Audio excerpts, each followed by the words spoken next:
iyadoo deegaanada Soomaaliland oo ay dad xilligan ka socdaan ololaha doorashada madaxtinimada ayaa magaalada Muqdisho waxaa maanta lagu qabtay kulan lagu taageerayo Cabdiraxmaan Maxamed Cabdullaahi Cabdiraxmaan Cirro waxaana kulankaas ka soo qayb galay xubno kala gedisan oo taageero u ah xisbiga wadani uu hogaamiyo Cabdiraxmaan Cirro waxayna sheegeen in xilligan ay si weyn u taageerayaan hogaamiyaha xisbiga wadani isla markaana uu guul weyn ka soo heli karo doorashada madaxtinimada ee Soomaaliland dadkan oo taageero u muujiyay Cabdiraxmaan Cirro ayaa waxay sheegeen in ay ku taageersan yihiin arrimo ay kamid yihiin inuu ka shaqeyn karo midnimada Soomaaliya iyo Soomaaliland أنا اللي أبغى إبراهيم علي أكون المجال المقدس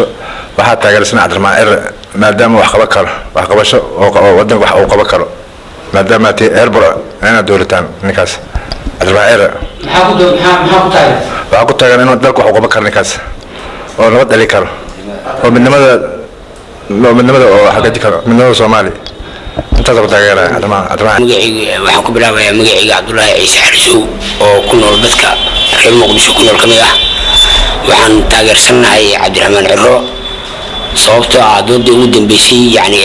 waxaan ka dareynaa baan ka dhigay karnaa inuu yahay shakhsi isu keeni kara Soomaali oo ka shaqeyn kara midnimada wadda Soomaaliyeed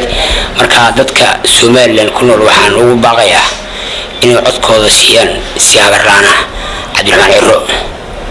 gudoomiyaha xisbiga wadani anigu waa Isaaq Cali Lowle waxaan taageersanahay Ismaan Cirro Cabdiraxmaan Cirro oo ku taageersanahay wadanka dalka ninkii wax u qaban karo inuu yahay Soomaaliya oo guud ah waxtarkiisa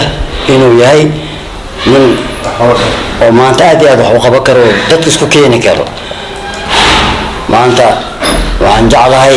inaan asiga si fiican u taageero weliyan waa taageeri jiray haddana waa taageersanahay